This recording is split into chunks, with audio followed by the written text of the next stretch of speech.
Kasus pembacokan prajurit TNI AD di Wonosobo menjadi sorotan publik ketika seorang pria bernama Iwan dan kekasihnya Putri ditangkap polisi. Diduga tragedi ini dipicu oleh rasa cemburu dan cinta segitiga antara Putri Iwan dan korban Serda Rama. Benarkah demikian? Sebelum lanjut ceritanya, jangan lupa ya like dan subscribe channel Saka Bercerita. Jangan lupa menulis asal daerah kalian di kolom komen supaya kita lebih kenal dan dekat. Silakan duduk yang nyaman karena ceritanya baru dimulai. Let's go! Kabut pagi di Wonosobo turun lebih pekat dari biasanya.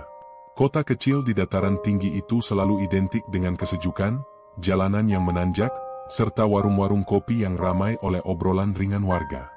Biasanya, suara tawa dan sapaan akrab mewarnai setiap sudut jalan. Namun pagi itu, suasana berubah. Orang-orang berkumpul di depan pasar, wajah mereka pucat, mata mereka dipenuhi rasa ingin tahu bercampur takut. Ada tentara dibacok, di jalan dekat kebun tembakau, teriak seorang pemuda dari atas motornya. Bisik-bisik langsung pecah.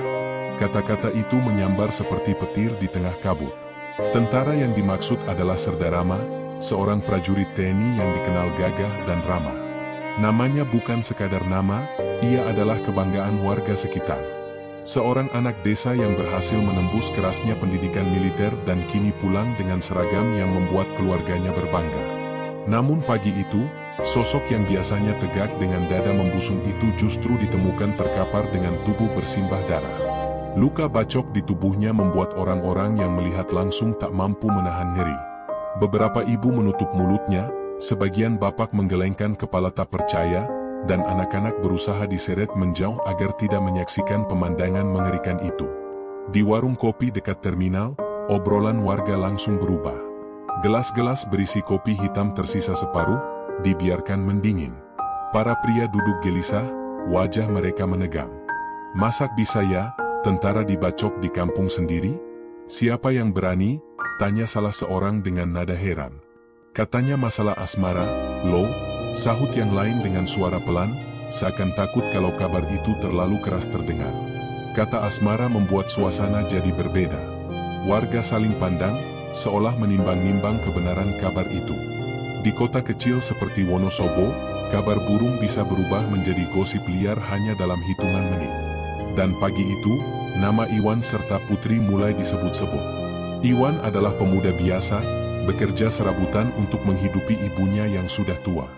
Ia dikenal rajin, meski terkadang keras kepala. Berbeda dengan Serda Rama yang punya wibawa sebagai tentara, Iwan hanyalah rakyat kecil. Namun, satu hal yang membuat namanya kini ikut terseret adalah hubungannya dengan Putri. Putri, nama itu tiba-tiba memenuhi udara. Seorang wanita muda, cantik sederhana, tapi penuh misteri. Ia pernah terlihat berjalan bersama Iwan, tertawa kecil di jalanan kota, seolah dunia mereka hanya berdua. Tapi di saat yang sama, kabar lain mengatakan Putri juga dekat dengan Serda Rama. Dan dari situlah, bisik-bisik tentang cinta segitiga mulai membesar. Di markas kecil kepolisian, suasana lebih tegang. Kapolsek yang biasanya bersikap santai kini mondar-mandir dengan wajah muram. Ia menerima laporan awal dari anggotanya. Serda Rama ditemukan sudah dalam kondisi kritis dan tak lama kemudian menghembuskan napas terakhir di perjalanan menuju rumah sakit. Luka bacoknya terlalu parah. Ini bukan sekadar perkelahian biasa, ucap Kapolsek dengan nada berat. Kita harus cari tahu siapa pelaku sebenarnya. Jangan sampai warga resah. Beberapa polisi muda mengangguk, sebagian mulai mencatat nama-nama yang muncul di lapangan. Iwan, Putri. Dua nama itu kembali tertulis di buku laporan. Sementara itu, di rumah sederhana di pinggir kota, Iwan duduk dengan wajah kusut. Ia tak berani keluar. Ibunya mondar-mandir, cemas mendengar kabar yang sudah sampai ke telinganya. Iwan, kamu jangan macem-macem, ya? Ibu dengar Serda Rama sudah meninggal. Orang-orang bilang kamu ada hubungannya, ucap ibunya dengan suara bergetar. Iwan menunduk, tangannya gemetar. Ia ingin membantah, ingin berteriak bahwa ia tidak berniat membunuh siapapun. Tapi hatinya sendiri kacau. Malam sebelumnya, ia memang bertemu dengan Serda Rama. Pertemuan itu berakhir dengan pertengkaran hebat. Namun, apakah benar ia yang membacok? Ingatannya terasa kabur, bercampur dengan emosi yang mendidih. Di sisi lain, Putri bersembunyi di rumah temannya. Wajahnya pucat, matanya sembab bekas menangis. Ia tahu cepat atau lambat polisi akan mencarinya. Namun, dalam hatinya, ada perasaan yang lebih rumit daripada sekadar takut ditangkap. Ada bagian dari dirinya yang merasa lega, sekaligus hancur. Kabar kematian Serda Rama membuat seluruh kota seperti tertutup kabut tebal. Wonosobo yang biasanya hangat dengan sapaan kini dipenuhi rasa was-was. Anak-anak dilarang bermain jauh, para ibu menyuruh anak gadisnya cepat pulang, dan para bapak mulai berhitung siapa saja yang berpotensi terlibat dalam kasus ini. Hari berganti sore. Di alun-alun kota, orang-orang masih membicarakan hal yang sama. Nama Serda Rama disebut dengan nada hormat sekaligus iba. Nama Iwan disebut dengan nada curiga.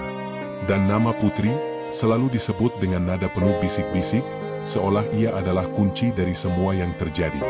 Kota kecil itu, yang biasanya hanya diramaikan oleh obrolan tentang harga sayur atau panen tembakau, kini berubah menjadi panggung cerita kelam.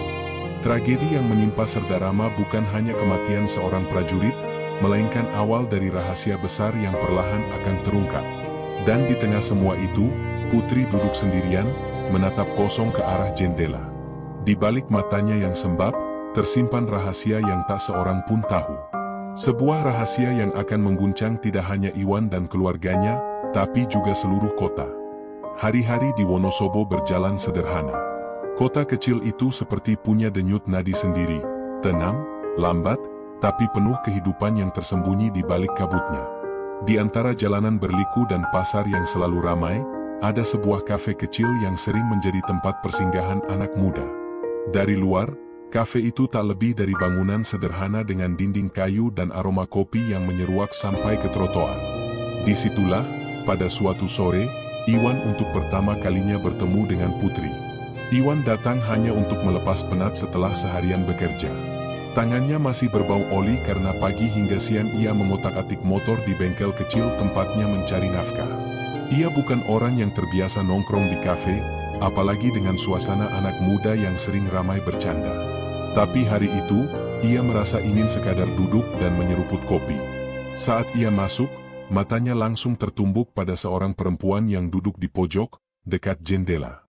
Rambutnya tergerai rapi, wajahnya teduh, tapi sorot matanya dalam seperti menyimpan banyak cerita. Perempuan itu sedang menunduk, menulis sesuatu di buku kecilnya. Iwan tak bisa menahan diri untuk melirik beberapa kali. Ada rasa asing sekaligus akrab yang muncul. Seakan ia sudah pernah melihat wajah itu, entah di mana. Pelayan kafe datang membawa segelas kopi hitam pesanan Iwan. Namun bukannya langsung menyeruput, Iwan justru sibuk mencuri pandang. Sampai akhirnya, tanpa sengaja, pena yang dipegang Putri terjatuh ke lantai dan bergulir ke arah meja Iwan. "Permisi, itu pena saya," ucapnya pelan sambil tersenyum tipis. Iwan cepat-cepat mengambil pena itu. Tangannya sedikit bergetar ketika menyerahkannya kembali. "Ini, Mbak. Maaf, saya tadi nggak sengaja ngelihatin." Putri hanya tersenyum. "Tidak apa-apa." Percakapan singkat itu sederhana, tapi cukup untuk meninggalkan jejak. Ada sesuatu pada senyum Putri yang membuat hati Iwan berdebar, sesuatu yang belum pernah ia rasakan sebelumnya. Sejak pertemuan itu, Iwan mulai sering datang ke kafe.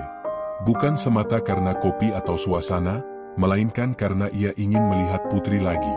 Ternyata, Putri memang sering duduk di tempat yang sama, menulis di buku kecilnya, seolah itu adalah rutinitasnya.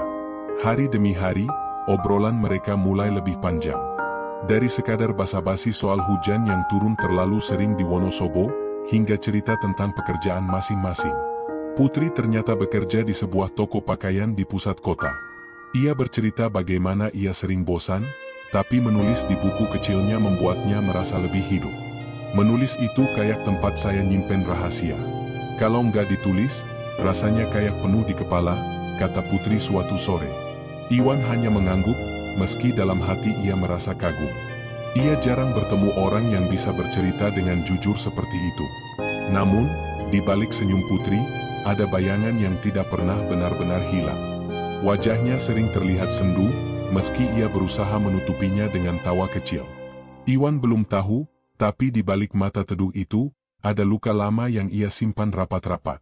Luka yang bernama Serdarama. Pertemuan dengan Serdarama terjadi jauh sebelum Putri mengenal Iwan.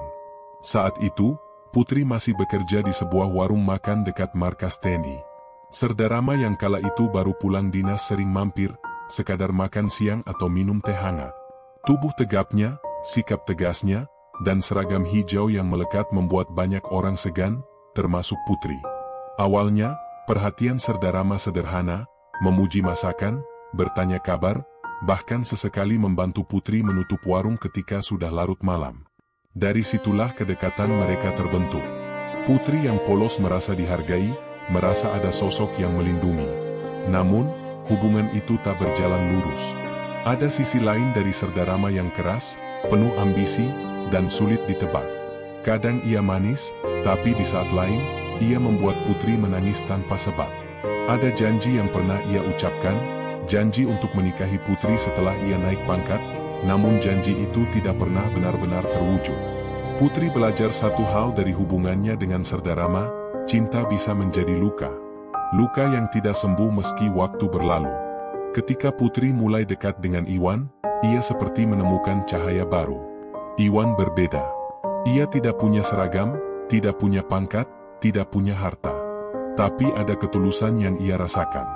Iwan mendengarkan dengan sungguh-sungguh setiap kali Putri bercerita. Ia tidak pernah merendahkan, tidak pernah mengumbar janji besar. Ia hanya hadir, sederhana, tapi nyata. Bagi Putri, itu sudah lebih dari cukup. Namun, hidup tidak sesederhana itu. Di suatu sore, ketika Putri dan Iwan sedang berjalan di pasar malam, mereka bertemu dengan Serdarama. Perut Putri langsung mual, sementara langkah Iwan terhenti. Serdarama berdiri dengan tubuh tegapnya, sorot matanya tajam menatap Putri. Ada keheningan singkat yang membuat udara sekitar seakan membeku. "Putri," sapa Serdarama dengan suara berat. Putri tersenyum kaku, mencoba bersikap biasa. "Halo, Serdarama. Apa kabar?" Iwan menatap keduanya, merasa ada sesuatu yang tidak ia pahami. Hatinya mulai panas, meski ia berusaha tetap tenang. "Aku baik," jawab Serdarama singkat. Lalu matanya beralih pada Iwan. "Ini siapa?" Putri terdiam sejenak, lalu berkata, "Teman." Kata itu menusuk hati Iwan. Teman. Ia ingin membantah, ingin mengatakan bahwa ia lebih dari itu, tapi lidahnya keluh. Ia hanya bisa menahan diri sambil menatap balik Serdarama dengan penuh tanda tanya. Pertemuan itu singkat, tapi meninggalkan bekas dalam. Sejak hari itu, Iwan mulai curiga, mulai merasakan ada bayangan masa lalu Putri yang belum benar-benar selesai. Dan bayangan itu bernama Serdarama. Di kamar kecilnya malam itu, Iwan duduk termenung. Ia menatap langit-langit, sementara pikirannya dipenuhi wajah Putri dan Serdarama. Ada rasa takut kehilangan, ada rasa cemburu yang membakar. Ia tahu, jika ia tidak hati-hati, hubungannya dengan Putri bisa runtuh. Sementara itu, Putri menangis pelan di balik pintu kamarnya. Ia mencintai Iwan, tapi bayangan Serdarama selalu menghantuinya. Ada luka, ada dendam, dan ada rahasia yang belum siap ia ungkapkan. Jejak pertemuan mereka bertiga sudah dimulai. Dan perlahan, jalan cerita yang akan membawa mereka pada tragedi semakin jelas terbentang. Hari-hari berikutnya di Wonosobo tidak lagi terasa tenang bagi Iwan. Sejak pertemuan tak terduga dengan Serdarama di pasar malam, pikirannya tak pernah benar-benar tenang. Senyum Putri, tatapan Serdarama, dan kata, "Teman," yang keluar dari mulut Putri terus berulang di kepalanya, seolah menjadi bisikan yang menggerogoti hatinya. Setiap kali Iwan duduk sendirian di bengkel tempatnya bekerja, ia selalu bertanya pada dirinya sendiri, apakah aku hanya sekadar pelarian bagi Putri? Atau memang benar ia masih menyimpan sesuatu untuk Serdarama? Pertanyaan itu mengganggunya, membuatnya bekerja dengan wajah muram. Beberapa pelanggan sampai bertanya kenapa ia sering melamun. Putri, di sisi lain, berusaha menjaga hubungan mereka tetap hangat. Ia masih sering menulis di buku kecilnya, menuliskan perasaan-perasaan yang tidak bisa ia ucapkan. Saat bersama Iwan, ia mencoba tertawa, mencoba bersikap biasa. Namun, Ada tatapan Iwan yang semakin hari semakin penuh curiga, membuat Putri merasa terjebak di antara dua dunia. Konflik kecil pertama pecah pada suatu malam minggu. Iwan mengajak Putri berjalan ke alun-alun kota, tempat lampu-lampu warna-warni menghiasi langit malam. Orang-orang ramai bermain odong-odong, menjajal sate kelinci, atau sekadar duduk di bangku taman sambil menikmati jagung bakar. Suasana seharusnya hangat, tapi hati Iwan terasa dingin. Di tengah keramaian itu, mereka berpapasan lagi dengan Serda Rama. Kali ini, Serda Rama tidak sendiri. Ia bersama dua rekannya sesama prajurit. Langkahnya gagah, suaranya tegas, dan sorot matanya langsung tertuju pada Putri. "Halo, Putri," sapa Serda Rama dengan nada datar tapi penuh arti. Putri terkejut, namun mencoba tersenyum. "Halo." Iwan yang berdiri di samping Putri merasa darahnya mendidih. Tatapan Serda Rama padanya seperti pisau, tajam dan penuh tantangan. "Ini, masih temanmu?" tanya Serda Rama sambil melirik Iwan. Kali ini, Putri menatap Iwan sebentar lalu berkata, "Dia lebih dari itu." Jawaban itu seharusnya membuat Iwan lega, namun justru situasi semakin panas. Serda Rama tersenyum miring, lalu berkata, "Baguslah. Semoga kau bisa menjaganya." Ucapannya terdengar biasa, tapi nada suaranya menusuk, seolah menyiratkan bahwa Iwan tidak pantas berdiri di samping Putri. Setelah Serda Rama pergi, suasana antara Iwan dan Putri menjadi kaku. Iwan berjalan lebih cepat, wajahnya tegang. Putri mencoba mengimbangi langkahnya sambil menggenggam tangannya. "Iwan, jangan marah, ya," bisik Putri. Iwan menghentikan langkahnya. "Kenapa kamu gak pernah jujur tentang dia? Aku tahu ada sesuatu antara kalian. Kamu kira aku gak bisa lihat?" Putri terdiam. Matanya berkaca-kaca, tapi ia tidak langsung menjawab. Hatinya masih luka setiap kali mengingat masa lalunya dengan Serda Rama. Ia ingin bercerita, tapi rasa takut dan malu menahannya. "Iwan, aku cuma pengen sama kamu sekarang. Itu aja," jawab Putri akhirnya. Iwan menatap Putri lama, mencoba mencari kebenaran di matanya. Namun bayangan Serda Rama tetap ada di kepalanya, menghantui setiap detik. Hari-hari selanjutnya, ketegangan semakin nyata. Iwan mulai sering mengantar Putri pulang lebih cepat, seolah takut kalau ada kesempatan Serda Rama muncul lagi. Sementara Putri merasa terkekang, meski ia tahu Iwan melakukannya karena cemburu. Puncak ketegangan kecil terjadi pada acara hajatan desa di sebuah kampung dekat kebun teh. Warga berkumpul ramai, musik dangdut bergema, anak-anak berlari-larian, dan para pemuda sibuk membantu panitia.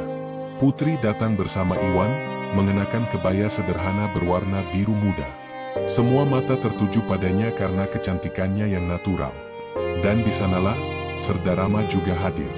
Ia duduk di kursi depan bersama beberapa tokoh desa, seragam TNI-nya membuatnya semakin menonjol.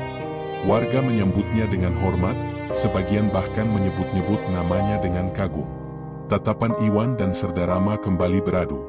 Tidak ada kata-kata, tapi sorot mata mereka sudah cukup untuk menunjukkan api yang membara. Saat musik dangdut berhenti sejenak dan para tamu menikmati hidangan, Serda Rama berjalan mendekat. Ia tersenyum pada Putri, lalu menyapa dengan suara ramah, "Kamu makin cantik, Putri." Putri terperangah. Iwan yang berdiri di sampingnya langsung mengepalkan tangan. "Jaga bicaramu, Serda Rama," ucapnya dengan suara rendah tapi penuh amarah. Warga sekitar mulai melirik. Beberapa orang bahkan berbisik-bisik, menunggu apakah akan terjadi sesuatu. Serda Rama tertawa kecil, tidak gentar. "Kenapa? Aku cuma bilang apa adanya. Kamu takut, Iwan?" Hawa di sekitar meja itu mendadak panas. Putri buru-buru menarik tangan Iwan, mencoba mencegah pertengkaran. "Sudahlah, jangan di sini," bisiknya panik. Iwan menatap Serda Rama dengan mata merah, lalu menghela napas keras.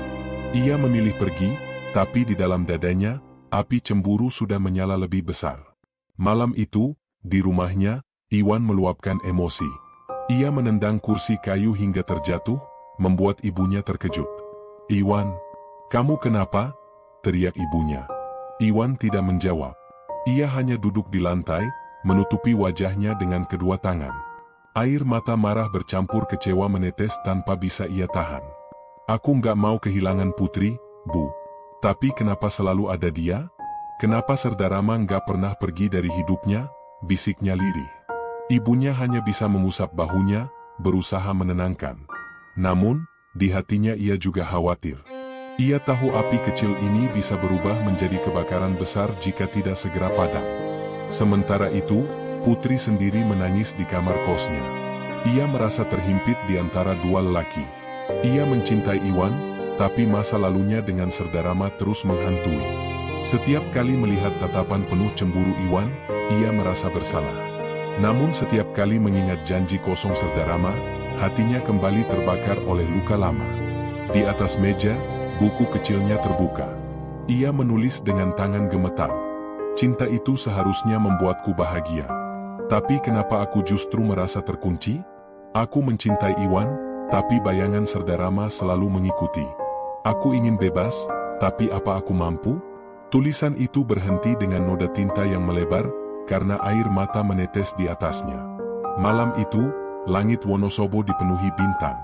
Namun di hati tiga orang, Putri, Iwan, dan Serda Rama, tidak ada cahaya. Hanya api kecil kecemburuan yang terus membara, siap meledak kapan saja. Api itu belum benar-benar membakar. Tapi jelas, bara yang kecil sekalipun bisa menjadi awal dari tragedi besar. Malam di Wonosobo terasa lebih dingin dari biasanya. Kabut turun lebih cepat, menyelimuti rumah-rumah kecil di sepanjang jalan kota. Dari jendela kamar kos sederhana, Putri menatap keluar, melihat cahaya lampu jalan yang samar-samar tertutup kabut. Di pangkuannya, buku kecil berwarna coklat terbuka, pena di tangannya gemetar. Ia sudah berkali-kali mencoba menulis, namun selalu berhenti di tengah kalimat. Ada perasaan yang tidak sanggup ia tuliskan, rahasia yang terlalu berat untuk dituangkan di atas kertas. Malam itu, ia kembali teringat wajah Serda Rama, bukan Serda Rama yang gagah dan disegani warga, tapi Serda Rama yang pernah membuatnya menangis di sudut kamar. Dulu, ketika Putri masih bekerja di warung makan kecil dekat markas TNI, Serda Rama sering datang. Awalnya, ia hanyalah pelanggan biasa yang sopan. Putri senang melayaninya karena ia selalu memberi senyum dan memuji masakannya. Seiring waktu, Serda Rama semakin sering datang. Ia duduk lebih lama, menanyakan hal-hal pribadi, bahkan menawarkan untuk mengantar pulang ketika warung sudah tutup. Perhatian itu membuat Putri luluh. Ia yang terbiasa hidup sederhana merasa ada sosok yang melindungi, sosok yang bisa diandalkan. Serda Rama tidak hanya gagah secara fisik, tapi juga pandai berbicara. Ia tahu cara membuat seorang perempuan merasa istimewa. Hubungan mereka berkembang diam-diam. Warga sekitar hanya tahu bahwa Serda Rama dekat dengan pemilik warung, tapi tak ada yang benar-benar tahu sejauh apa hubungan itu berjalan. Putri percaya pada janji Serda Rama, janji bahwa setelah ia naik pangkat, ia akan menikahi Putri. Namun, seiring waktu, wajah manis Serda Rama berubah.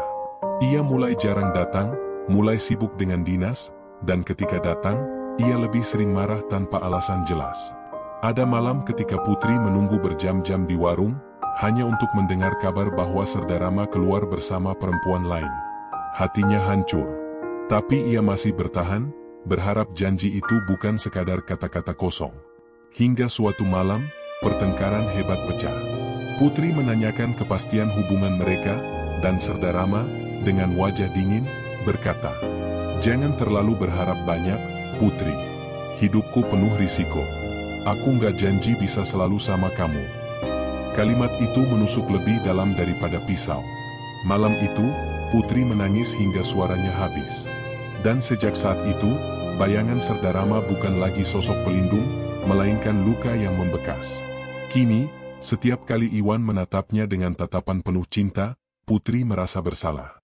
Ia mencintai Iwan, ya, tapi luka dari Serda Rama masih ada, menempel seperti bayangan yang tak bisa dihapus. Suatu sore, Iwan datang ke kos Putri membawa sebungkus gorengan. Senyum lebar menghiasi wajahnya, berusaha mencairkan suasana. "Aku beliin mendoan kesukaanmu. Masih hangat, ayo makan bareng." Putri tersenyum, menerima bungkusan itu. Namun, saat mereka duduk berdua, Iwan menatapnya serius. "Putri, Aku mau tanya sesuatu. Jangan bohong sama aku. Putri terdiam. Jantungnya berdetak cepat. Apa, Iwan? Kamu, sama Serdarama dulu pernah ada hubungan, kan? Pertanyaan itu menghantam seperti petir. Putri menunduk, tangannya meremas kain jariknya. Ia tidak bisa langsung menjawab. Air matanya hampir jatuh, tapi ia menahannya. Aku cuma pengen tahu, Putri. Aku nggak mau jadi orang yang buta. Kalau memang iya, katakan saja, desak Iwan dengan suara bergetar. Putri akhirnya mengangguk pelan. Iya, aku pernah sama dia. Tapi itu sudah lama, Iwan. Aku sudah nggak ada apa-apa lagi sama dia. Iwan menutup mata, menarik napas dalam. Kata-kata itu sekaligus melegakan dan menyakitkan. Ia lega karena Putri jujur, tapi hatinya perih membayangkan Putri pernah bersama orang lain, apalagi Serdarama, laki-laki yang kini jadi saingannya. Kenapa kamu nggak pernah cerita dari awal? Tanya Iwan dengan nada kecewa. Putri menunduk lebih dalam. Aku takut kamu ninggalin aku. Aku nggak mau kehilangan kamu, Iwan. Hening panjang menyelimuti kamar itu. Hanya suara tik-tik hujan di atap seng yang terdengar. Iwan memalingkan wajahnya, mencoba menahan amarah sekaligus rasa sakit. Sementara Putri, dengan air mata akhirnya jatuh, hanya bisa berharap Iwan mau bertahan di sisinya. Malam itu, Iwan pulang dengan langkah berat. Hatinya kacau. Di satu sisi, ia mencintai Putri terlalu dalam untuk melepaskannya. Di sisi lain, bayangan Serdarama terus menghantui pikirannya. Ia merasa seakan dirinya hanya menjadi pengganti, pelipur lara dari luka lama Putri.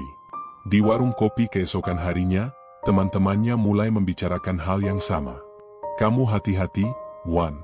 Serdarama itu bukan orang sembarangan.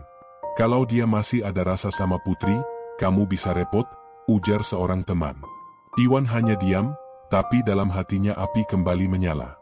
Ia tak mau menyerah, apalagi kalah dari Serdarama. Sementara itu, Serdarama sendiri tampak semakin sering muncul di tempat-tempat umum. Ia tidak pernah bicara langsung soal masa lalunya dengan Putri, tapi sikapnya seolah ingin menunjukkan bahwa ia masih punya kuasa. Tatapannya pada Putri tidak lagi teduh, melainkan penuh tanda tanya.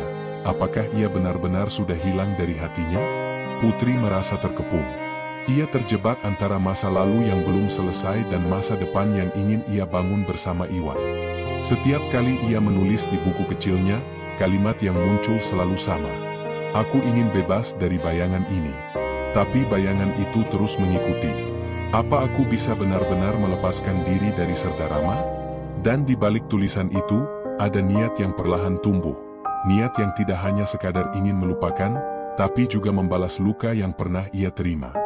Bayangan rahasia itu kini bukan hanya bagian dari masa lalu Putri. Ia mulai membentuk jalan cerita baru, jalan yang akan membawa semuanya ke tragedi. Langit Wonosobo malam itu gelap pekat. Hujan turun tanpa jeda sejak sore, memukul atap rumah dan jalanan yang sepi. Suara gemuruh petir sesekali mengguncang udara, menambah dingin yang sudah menusuk tulang. Di sebuah kamar sederhana di kos Putri, lampu temaram menyinari wajahnya yang pucat. Ia duduk di tepi ranjang dengan tatapan kosong, menggenggam erat buku coklat kecil yang sudah lusuh. Air matanya sudah kering, tapi hatinya masih penuh kegelisahan. Rahasianya telah terbuka di hadapan Iwan, dan kini ia dihantui ketakutan terbesar, kehilangan satu-satunya orang yang ia percaya. Putri meraih ponselnya, mencoba menghubungi Iwan. Namun, panggilannya tak pernah diangkat. Hanya suara nada tunggu yang terdengar, menusuk telinganya seperti ejekan. Ia tahu Iwan butuh waktu, tapi hening itu membuatnya semakin tersiksa. Sementara itu, Iwan duduk di warung kopi yang hampir kosong.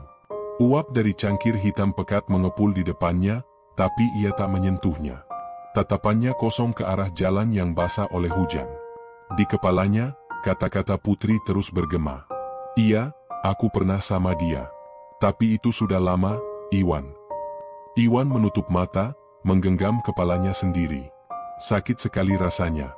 Bagian dari dirinya ingin percaya bahwa Putri benar-benar sudah meninggalkan masa lalu itu. Namun, bayangan Serdarama begitu kuat, seolah-olah berdiri di antara mereka berdua, menertawakan kelemahannya. Seorang teman lama, Roni, mendekat dan duduk di hadapannya. "Wan, aku lihat kamu nggak tenang. Ini soal Putri, ya?" Iwan hanya mengangguk pelan. Roni menyalakan rokoknya, menarik napas panjang. "Aku ngerti kamu sayang sama dia. Tapi kamu harus hati-hati. Serdarama itu bukan orang biasa. Dia prajurit, punya pengaruh. Kalau dia masih ngerasa punya hak atas Putri, kamu bisa repot." Iwan menghela napas berat. "Aku nggak peduli dia siapa, Ron. Aku cuma takut kalau Putri masih sayang sama dia." Roni menepuk bahunya. "Kalau kamu yakin sama Putri, pegang itu. Jangan kasih celah buat Serdarama. Soalnya orang kayak dia nggak akan mundur begitu saja." Ucapan itu makin menancap dalam. Iwan sadar, pertempuran ini bukan hanya soal cinta, tapi juga harga diri. Malam semakin larut. Putri masih duduk di kamarnya, sampai akhirnya ia mendengar ketukan di pintu. Dengan cepat ia berdiri, berharap itu Iwan. Namun, saat pintu dibuka, tubuhnya langsung kaku. Di hadapannya berdiri Serdarama. Basah kuyup oleh hujan, dengan seragam dinas yang masih melekat di tubuhnya. Tatapannya tajam, penuh dengan sesuatu yang sulit dibaca, antara marah, rindu, dan kuasa. "Putri," suaranya berat, dalam. "Kita perlu bicara." Putri mundur setapak, tubuhnya gemetar. "Kenapa kamu datang ke sini, Darama? Kita sudah selesai. Aku nggak mau lagi ada urusan sama kamu." Serdarama melangkah masuk tanpa menunggu izin, menutup pintu di belakangnya. "Jangan bilang selesai. Kamu pikir aku nggak tahu? Kamu sekarang sama si Iwan, kan? Anak kampung itu nggak pantas buat kamu." Putri menahan air matanya. "Jangan hina dia. Iwan jauh lebih tulus daripada kamu. Dia nggak pernah bikin aku merasa hancur." Serdarama terdiam sejenak, lalu tertawa sinis. "Kamu pikir aku nggak bisa balikin kamu kapan saja? Kamu milik aku, Putri. Jangan pernah lupa itu." Kata-kata itu membuat dada Putri sesak. Ia ingin berteriak, tapi ketakutannya menahan. Ia tahu Serdarama bukan tipe orang yang mudah dilemahkan. Di saat yang sama, Iwan yang sudah tak tahan lagi memutuskan untuk pergi menemui Putri. Hatinya bimbang, tapi ia tahu diam hanya akan membuatnya semakin terjebak. Ia berjalan cepat menembus hujan, tanpa payung, membiarkan air membasahi tubuhnya. Ketika sampai di kos Putri, ia melihat pintu kamar terbuka sedikit. Dari celah itu, terdengar suara keras, suara Serdarama. "Jangan pernah bandingkan aku sama dia. Aku lebih dari cukup buat kamu, Putri." Iwan terpaku. Darahnya mendidih. Ia mendorong pintu dengan kasar, hingga terbuka lebar. Dan di sana, ia melihat Putri berdiri gemetar, sementara Serdarama berdiri terlalu dekat dengannya. "Darama, jauhkan dirimu dari dia," teriak Iwan dengan wajah merah padam. Serdarama menoleh perlahan, lalu tersenyum dingin. "Ah, ini dia pahlawan kesiangan. Kamu pikir kamu siapa, Iwan?" Ketegangan langsung memenuhi ruangan kecil itu. Putri berusaha menenangkan keduanya, tapi suaranya tenggelam dalam derasnya hujan di luar. "Aku orang yang akan selalu jaga Putri, nggak kayak kamu," balas Iwan, maju selangkah. Serdarama mendekat dengan wajah penuh amarah. "Kalau kamu berani, buktikan. Tapi ingat, kamu main sama api. Aku nggak akan segan kalau kamu ngerebut sesuatu yang harusnya milik aku." Hening sesaat. Hanya suara hujan yang memecah udara. Putri berdiri di antara keduanya, menangis tanpa suara. Dalam hati, ia tahu malam itu bukan sekadar pertengkaran biasa. Itu awal dari sesuatu yang jauh lebih gelap, jalan yang perlahan menyeret mereka bertiga ke tragedi yang tak terhindarkan. Malam semakin larut, tapi di hati Putri, Iwan, dan Serdarama, api sudah dinyalakan. Api yang akan terus membara, semakin besar, hingga akhirnya membakar habis semua yang mereka punya. Dan di tengah hujan deras itu, Wonosobo yang biasanya tenang seolah menyimpan rahasia gelap, bahwa cinta bisa berubah menjadi kebencian, dan kebencian bisa melahirkan kehancuran. Pagi hari di Wonosobo yang biasanya sejuk terasa berat bagi Iwan. Setelah kejadian semalam, ia tidak bisa tidur sama sekali. Bayangan wajah Serdarama yang berdiri begitu dekat dengan Putri terus menghantui pikirannya. Rasanya seperti ada pisau yang ditancapkan berulang kali ke dadanya. Di luar, langit masih kelabu. Kabut menggantung rendah, menutup sebagian pandangan ke arah gunung. Iwan duduk di teras rumahnya, menatap kosong secangkir kopi yang sudah dingin. Ia tahu, sejak semalam, semuanya tidak akan sama lagi. Sementara itu, di kamar kos, Putri juga belum pulih dari ketakutannya.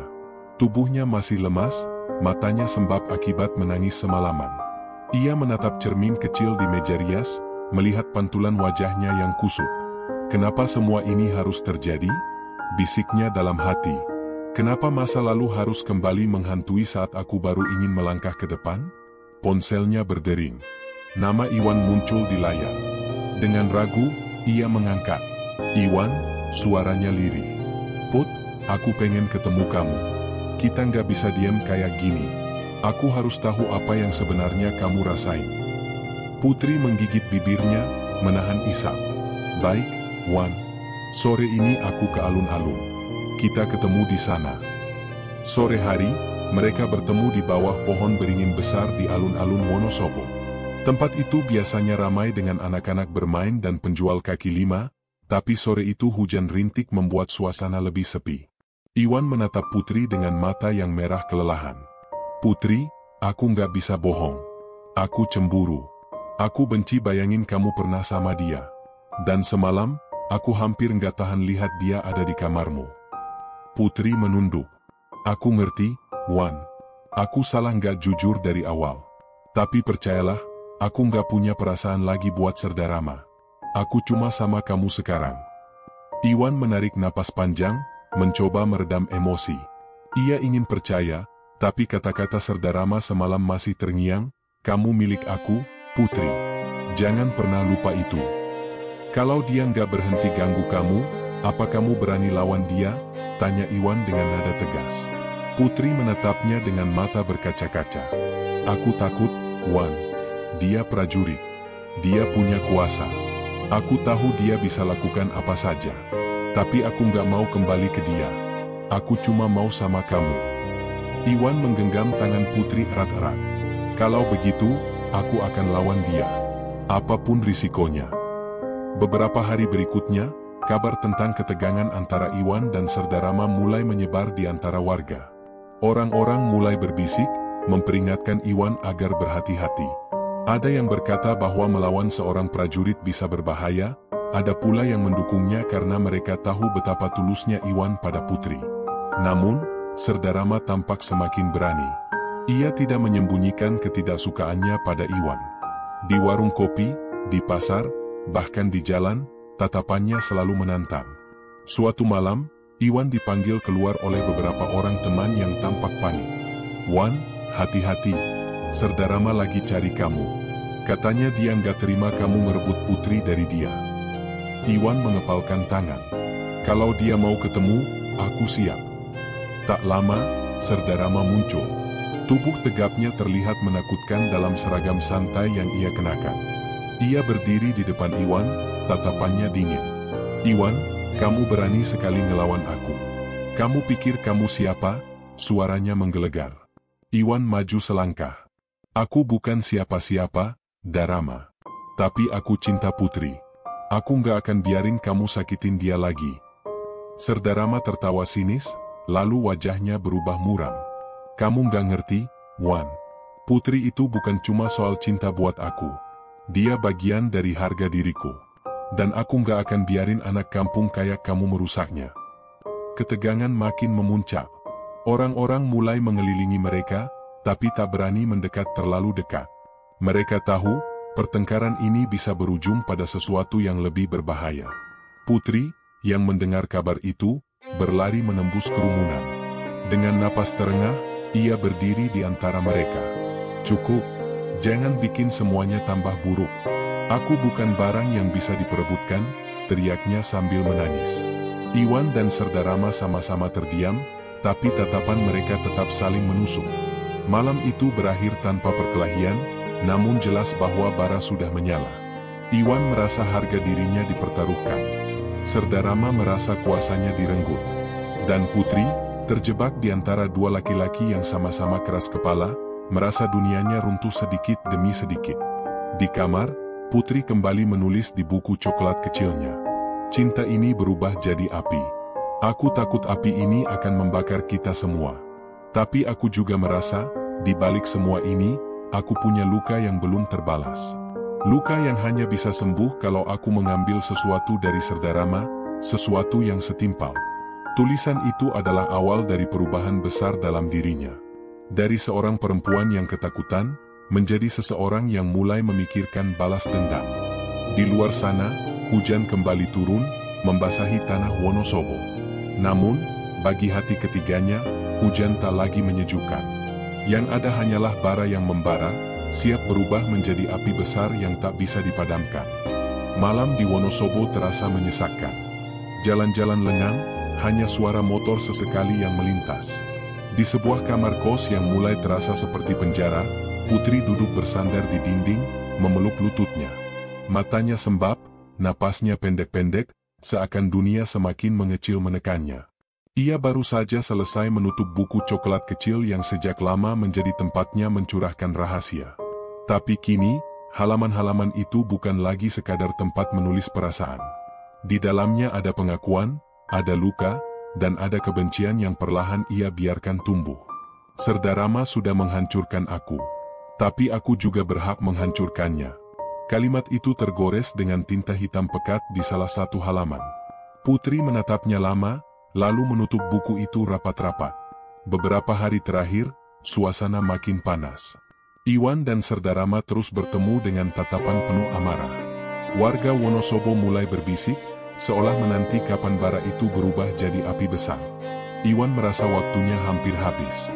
Ia mencintai Putri, tapi rasa curiga masih menusuk dalam. Ia teringat kata-kata Putri, aku nggak punya perasaan lagi buat dia. Namun, hatinya tidak sepenuhnya percaya.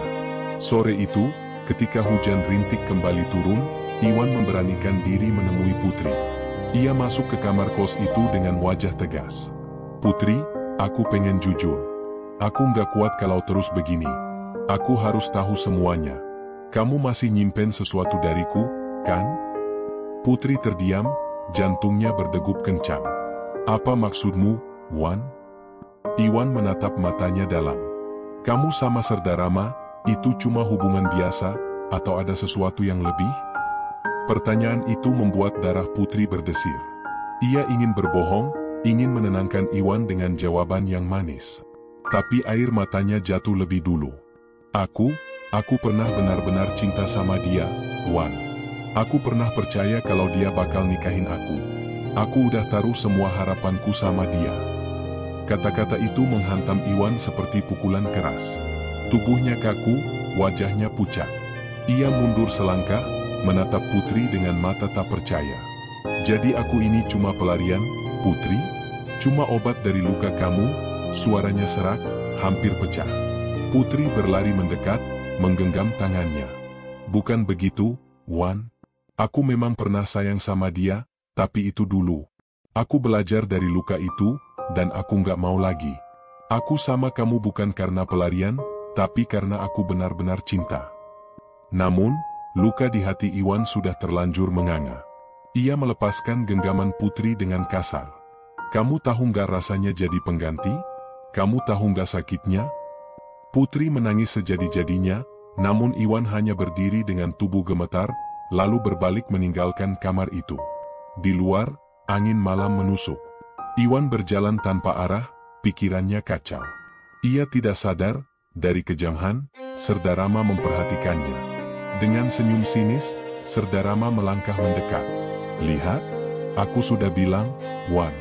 Kamu gak pernah bisa punya Putri sepenuhnya. Dia milik aku. Iwan berhenti, menoleh dengan mata penuh amarah. Berhenti permainkan dia, Darama. Kamu udah bikin dia hancur, jangan lagi rebut masa depannya. Serdarama mendekat, wajahnya dingin. Masa depan? Masa depan siapa? Kamu pikir kamu bisa kasih Putri hidup yang lebih baik daripada aku? Aku ini prajurit, aku punya nama, aku punya kuasa. Kamu apa? Tukang angkut barang di pasar? Jangan mimpi. Iwan mengepalkan tinjunya, darahnya mendidih. Namun, ia tahu, jika ia menyeram, Serdarama bisa dengan mudah menjatuhkannya. Aku nggak punya banyak, tapi aku punya hati. Sesuatu yang nggak pernah kamu kasih ke dia, ucap Iwan, suaranya bergetar. Serdarama tertawa pendek, lalu menepuk bahu Iwan dengan kasar. Hati nggak bisa bikin perempuan bertahan. Ingat itu. Iwan menepis tangan itu, lalu berjalan pergi.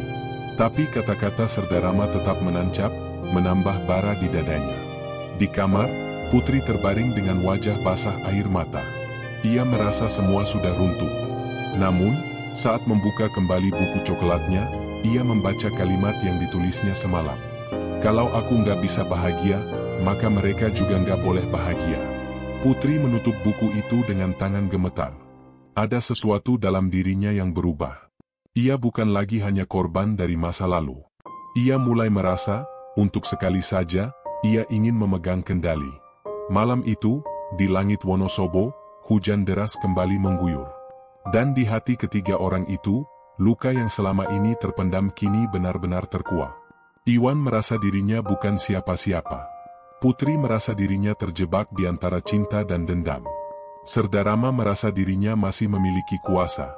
Semua emosi itu berkelindan, saling bertabrakan, menunggu saat yang tepat untuk meledak menjadi tragedi. Dan tak seorang pun tahu, malam itu adalah awal dari akhir.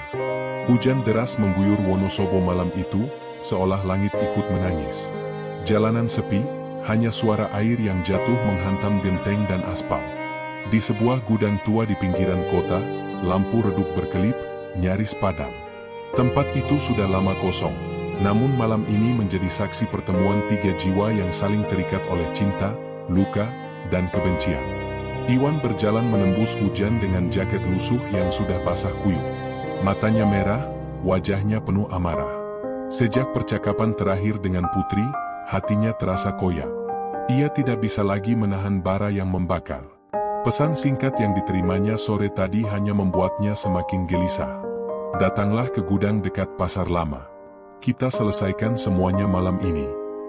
Ia tahu pesan itu dikirim oleh Serdarama. Dan entah kenapa, Iwan tidak bisa menolak. Di dalam gudang, Serdarama sudah menunggu. Tubuh tegapnya terlihat kokoh meski basah oleh hujan.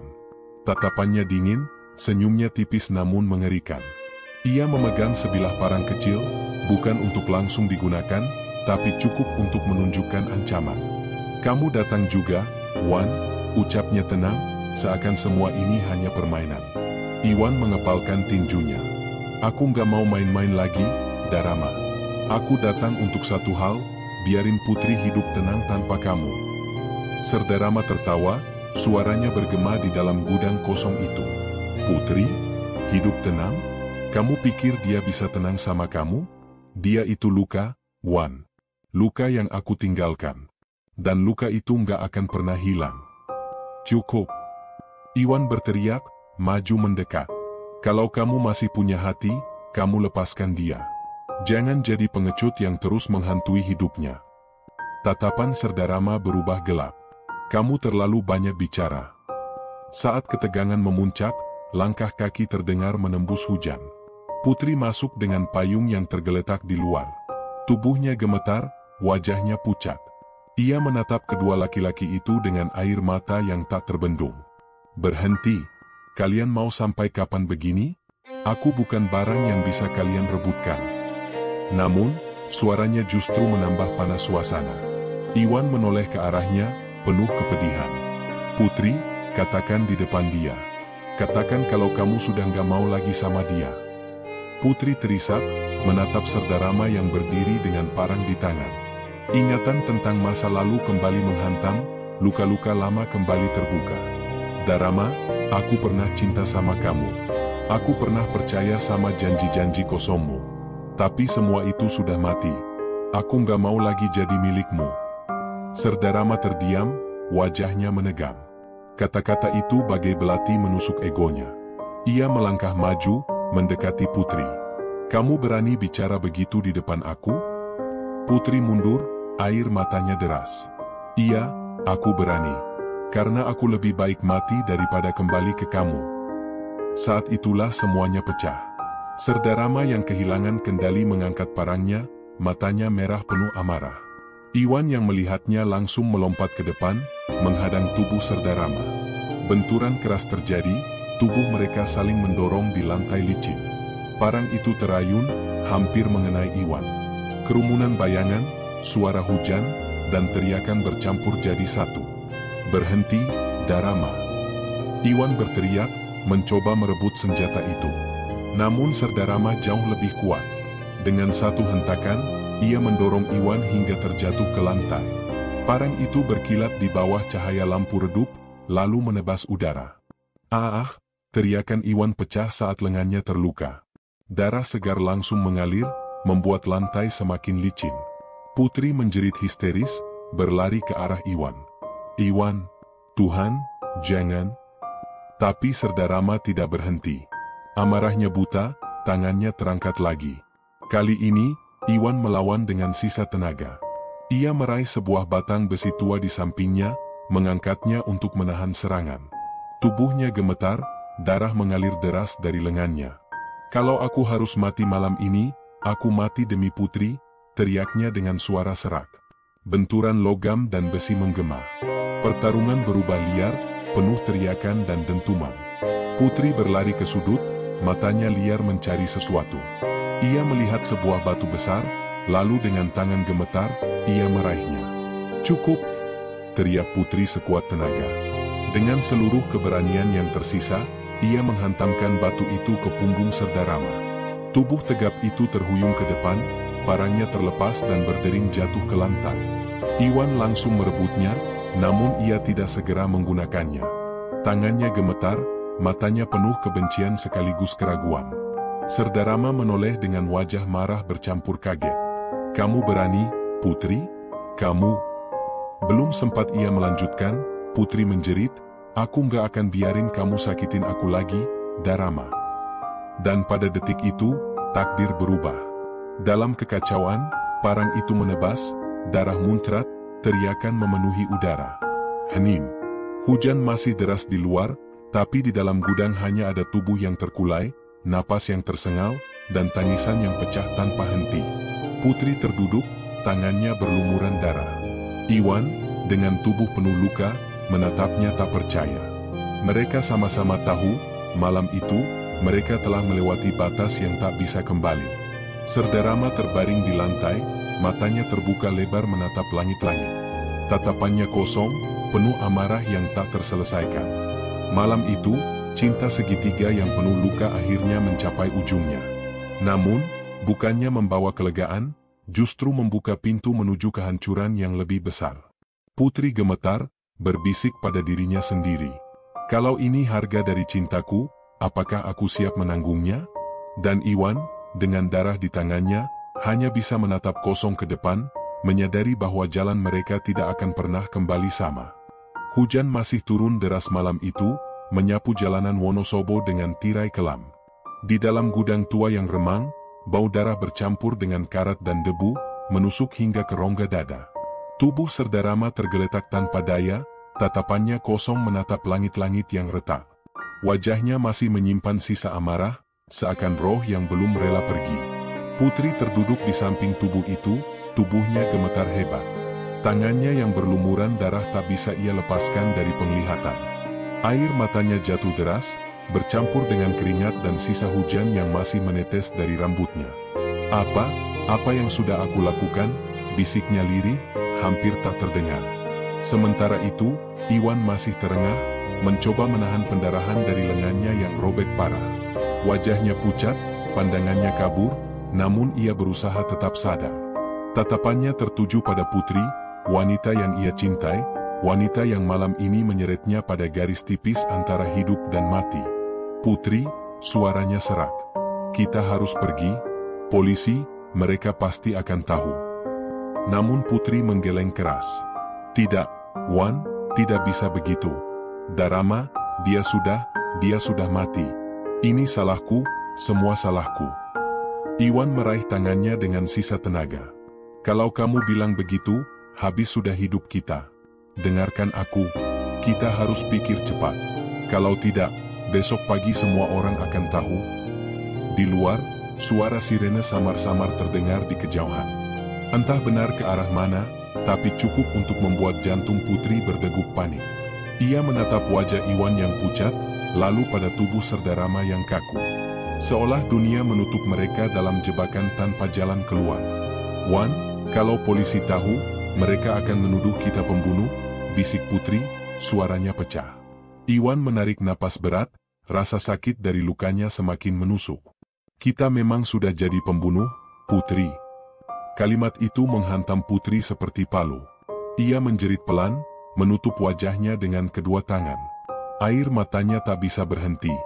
Ia ingat masa lalunya bersama Serdarama, cinta, pengkhianatan, luka, dendam, semua bercampur jadi satu. Dan malam ini, semua berakhir dalam darah. Waktu berjalan lambat. Hujan belum berhenti. Akhirnya Iwan bangkit, meski tubuhnya hampir roboh. Ia menatap gudang itu sekali lagi, lalu berkata dengan suara rendah namun tegas. "Kita harus pergi dari sini sekarang. Bawa tubuh Darama. Jangan biarkan dia ditemukan di tempat ini. Kalau dia ditemukan di sini, mereka akan tahu kita yang terakhir bersamanya." Putri terdiam, matanya membelalak. "Kamu gila? Kita nggak bisa bawa mayat kemana-mana. Itu malah makin memperburuk semuanya. Tapi kalau kita tinggalin dia di sini, lebih buruk lagi. Semua orang tahu kamu punya masalah sama dia. Semua orang tahu aku sering berselisih dengannya. Mereka nggak butuh bukti lebih banyak untuk menjebloskan kita." Kata-kata Iwan membuat Putri kehilangan suara. Ia tahu itu benar. Tapi bayangan menyeret tubuh dingin Serdarama membuatnya mual. Akhirnya, dengan tubuh gemetar, mereka berdua mengangkat jasad itu. Berat, dingin, dan kaku. Setiap langkah terasa seperti dosa yang semakin menghimpit dada. Gudang tua itu mereka tinggalkan dengan bayangan kelam yang menempel selamanya. Mereka menaruh tubuh Serdarama di bagasi mobil Iwan yang terparkir tak jauh dari sana. Bau darah segera memenuhi kabin, meski sudah ditutup rapat. Putri terisak sepanjang perjalanan, sementara Iwan mengemudi dengan wajah pucat pasi, matanya fokus ke jalan namun pikirannya hancur berantakan. Hujan menutup suara tangisan, namun tidak bisa menutupi kenyataan. Malam itu, mereka tiba di sebuah tepi sungai yang sepi, jauh dari pemukiman. Sungai itu deras, penuh lumpur, dan gelap tanpa cahaya. Tempat yang selama ini dikenal angker oleh warga sekitar. Iwan turun dengan sisa tenaganya, membuka bagasi, lalu menatap tubuh Serdarama. "Putri, bantu aku. Kita harus melepaskan dia di sini." Putri terhuyung mundur, menutup mulutnya. "Tidak, aku nggak sanggup, Wan, jangan suruh aku. Kalau kamu nggak sanggup, aku yang lakukan. Tapi kalau besok polisi datang ke rumahmu, jangan pernah salahkan aku." Tangisan Putri pecah lagi. Ia tahu, tidak ada jalan kembali. Dengan tangan gemetar, akhirnya ia ikut membantu mendorong tubuh itu ke tepi sungai. Saat tubuh Serdarama terhempas ke air, cipratan lumpur dan derasnya arus segera menelannya. Dalam hitungan detik, jasad itu hilang ditelan kegelapan. Mereka berdiri membeku, menatap aliran sungai yang seakan menelan semua rahasia. Namun jauh di dalam hati, keduanya sadar, sungai hanya menelan jasad, bukan dosa. Perjalanan pulang malam itu terasa panjang. Putri terdiam, tubuhnya gemetar. Iwan fokus mengemudi, meski matanya berkaca-kaca.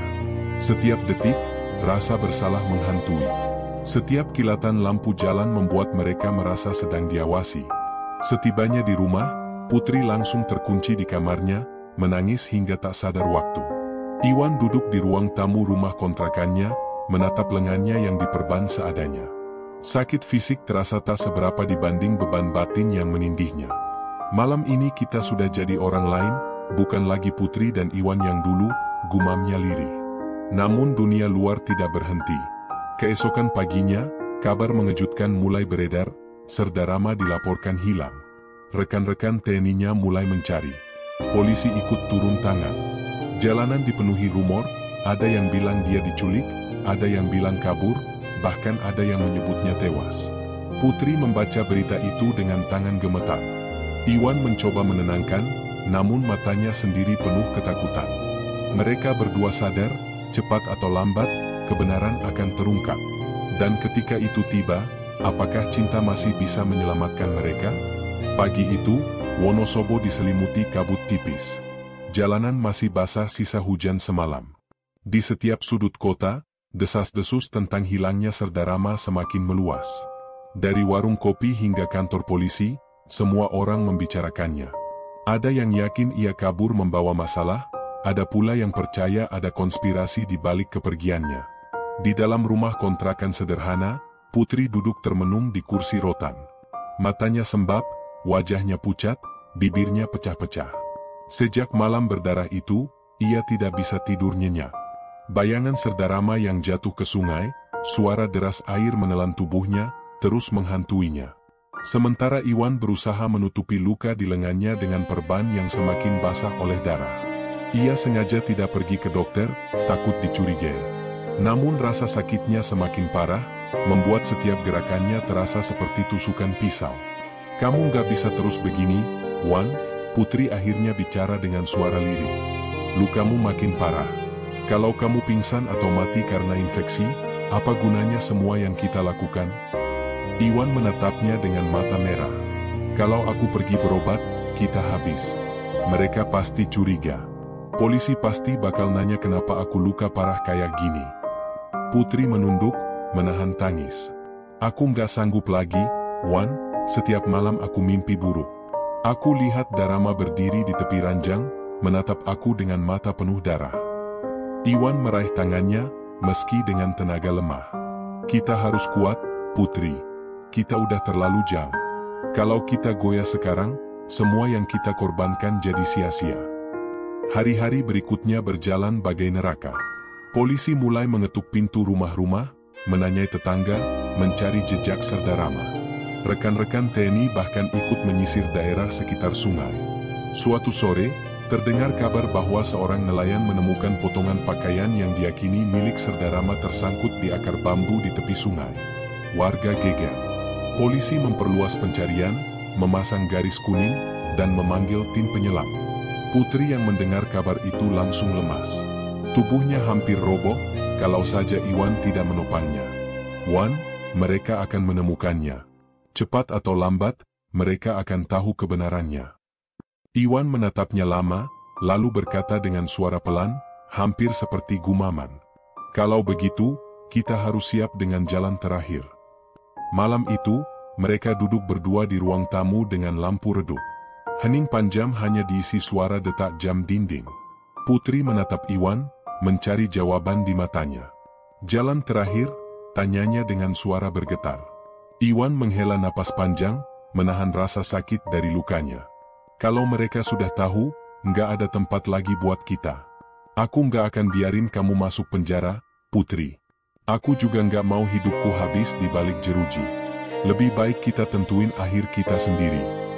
Putri menutup wajahnya, menangis keras.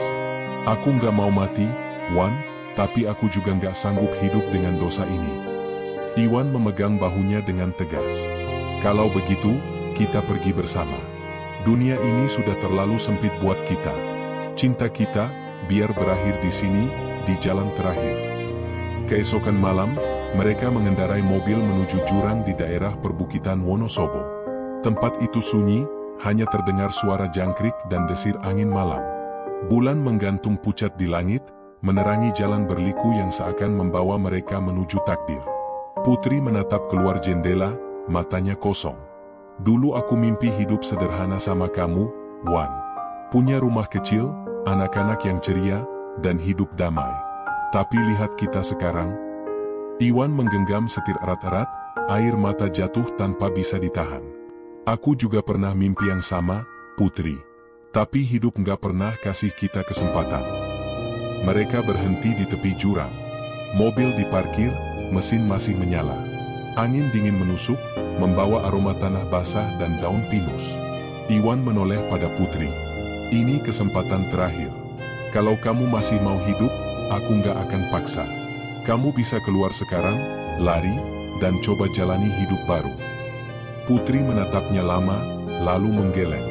"Tanpa kamu, hidupku nggak ada artinya. Aku pilih ikut kamu, sampai akhir." Iwan terdiam, air matanya semakin deras. Mereka saling berpelukan erat, seolah tidak ingin pernah lepas lagi. Beberapa menit kemudian, suara mesin meraung. Roda mobil berputar kencang, melaju ke arah jurang. Dan dalam sekejap, cahaya lampu depan menembus kegelapan, sebelum akhirnya menghilang bersama dentuman keras di dasar lembah. Pagi berikutnya, warga dikejutkan dengan kabar mobil yang ditemukan hancur di jurang.